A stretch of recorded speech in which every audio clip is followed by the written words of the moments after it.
एक भक्त चरित्र है राम प्रसाद जी का, बहुत अच्छा चरित्र है। राम प्रसाद,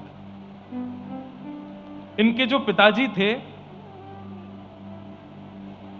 उन्होंने विरक्ति ले ली थी, वन में जाकर के राम राम राम राम भजते थे।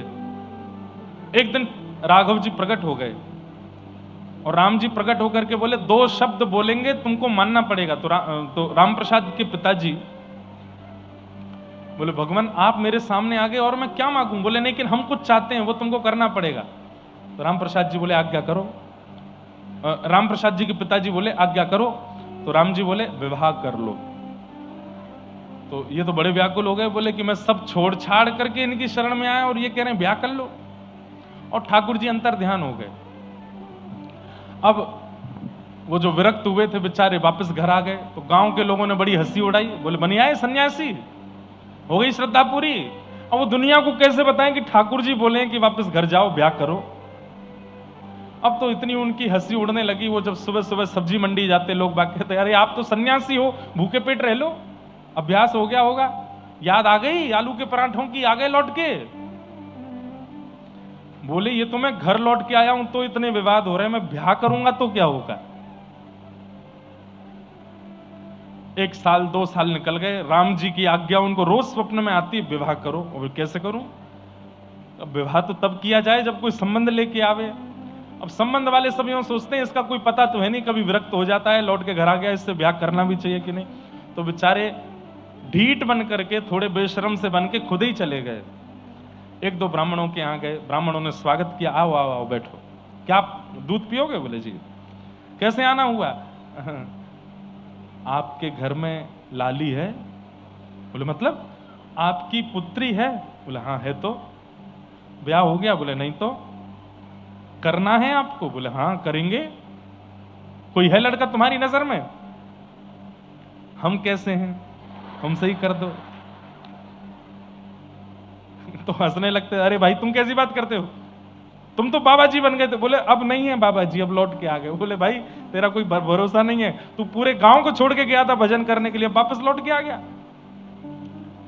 नहीं करेंगे तुमसे ब्याह।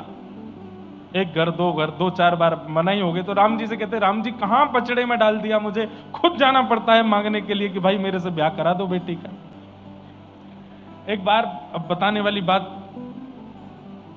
बता देते हैं। एक बार हमारे स्कूल में एक प्रोग्राम हुआ था, एनुअल फंक्शन में, और उसका नाम था 2036, वर्ष 2036 एक प्ले हुआ था। और उसका मोटिव यह था कि सबको पुत्र पुत्र ही चाहिए, पुत्री किसी को नहीं चाहिए।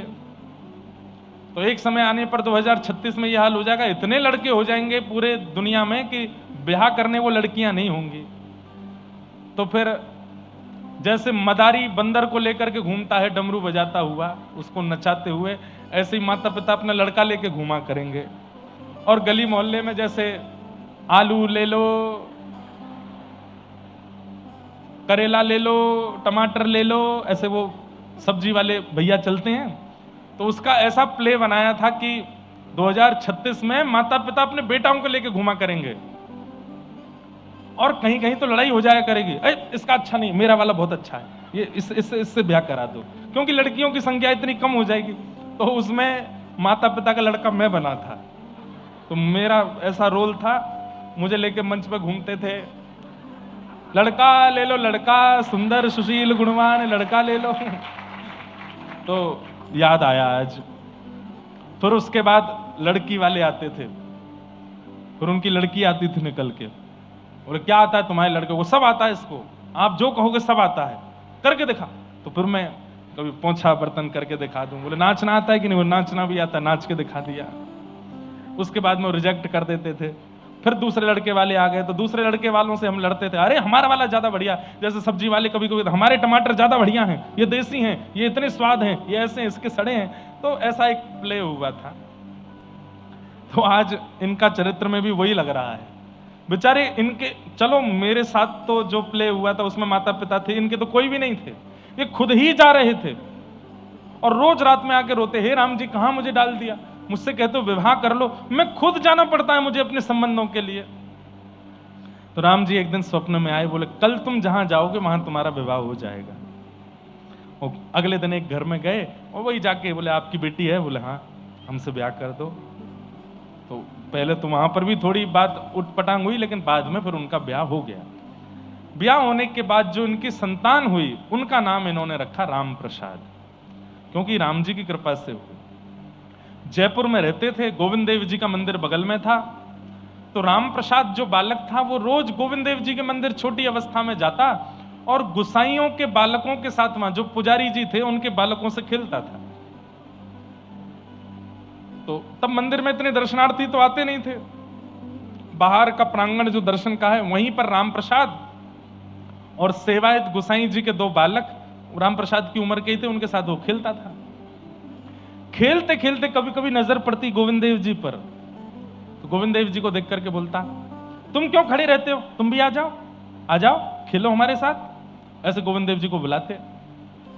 तो वो जो गुसाई जी के दो बालक थे वो कहते ये नहीं आएंगे। बोले क्यों?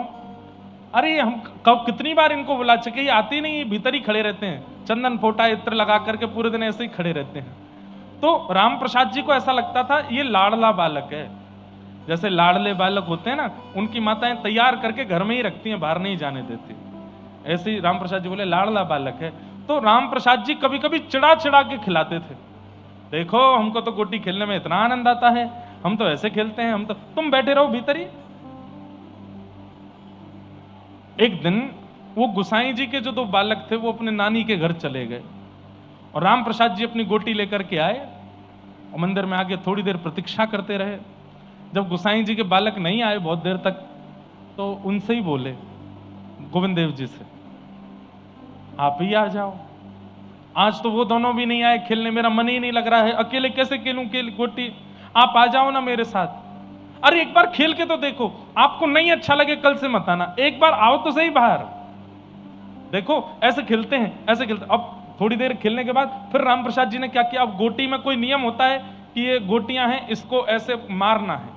तो मार करके राम प्रसाद जी बोले अच्छा ठीक है तुम मत आओ खेलने, लेकिन मैं तुम्हें बोलता हूं वो वाली गोटी अगर तुमने मार के दिखा दी तो मैं अपनी सारी गोटियां तुमको दे जाऊंगा।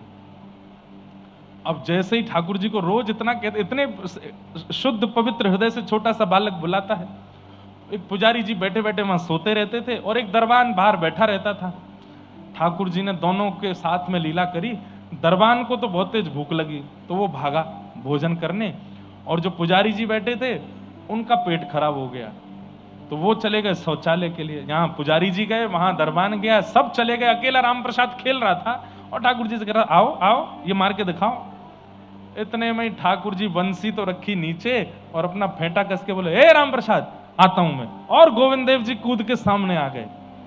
अब तो वो राम प्रसाद उनको देखे, ठाकुर जी बोले जल्दी दे जल्दी दे जल्दी गोटी दे। गोटी उसकी ले ली और लेकर के ठाकुर जी ऐसे पकड़े, एक आंख बंद करके मारे और जो जो गोटी वो बताए सब ठाकुर जी उड़ाते जाओ, इधर से उधर इधर से उधर।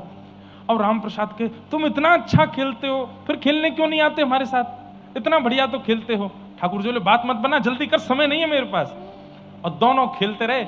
इतने में ही दरबान लौट के आने लगा, यहाँ पुजारी जी भी स्नान ध्यान करके वापस आने लगे।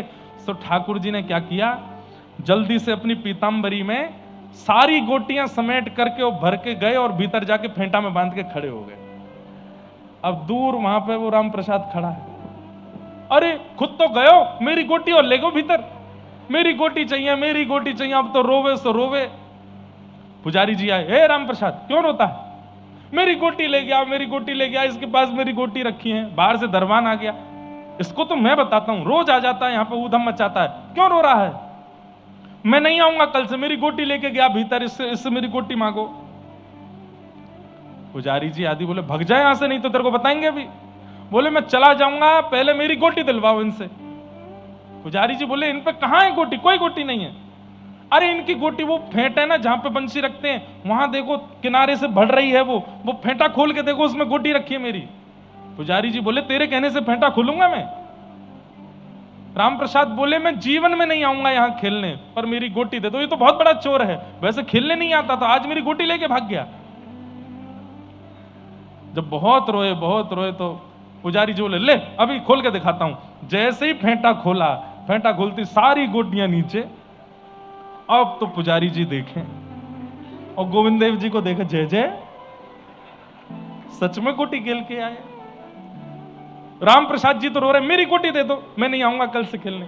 पुजारी जी के नेत्र सजल हो गए और जाके बोले, ये सच में आए थे? बोले हाँ। कैसे आए थे? बोले आप कहीं चले गए थे और उसके बाद मैं इनको रोज बुलाता था, आ जाओ आ जाओ, पर मैं नहीं बुलाऊंगा, ये तो बहुत बड़ा चोर है।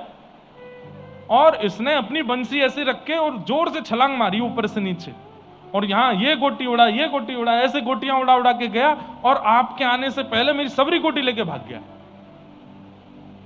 पुजारी जी ने राम प्रसाद जी को हृदय से लगाया, बोले तुम रोज आया करो, रोज आया करो, और जब तुम आओगे हम चले जाया करेंगे, तुम इनके साथ खेला करो। बोले नहीं, इनके संग नहीं खेलूंगा मैं, ये चोर हैं, गोटी लेके भागते। बोले नहीं, लेके जाएंगे, तुम आया करो। राम प्रसाद जी रोज जाते और रोज जैसे ही राम प्रसाद आते जानबूझ करके पुजारी जी चले जाते और ठाकुर जी उनके साथ गोटी खेलते थे। अब ऐसा भक्त चरित्र ठाकुर जी को सुनाओगे, कैसी बढ़िया नींद आएगी ठाकुर जी को, क्या बढ़िया चकाचक सोएंगे, रात भर ठाकुर जी राम प्रसाद के भाव में ही रहेंगे। और फिर अगले दिन आपकी प्रतीक्षा करेंगे, भोग कैसा लगाया छोड़ो, श्रृंगार कैसा किया छोड़ो, रात की प्रतीक्षा करेंगे कि आज किसका चरित्र सुनाएगा, आज किसका भाव सुनाएगा। तो या तो भक्तमाल जी से भक्त चरित्र पढ़ के सुनाओ, और नहीं सुना सकते तो कथाओं में जो वक्ता जन सुंदर सुंदर चरित्र ठाकुर जी के सुनाते हैं उनको याद कर लिया करो, और ठाकुर जी को सुलाते सुलाते, चरण दबाते दबाते सुलाया करो, सुनाया करो।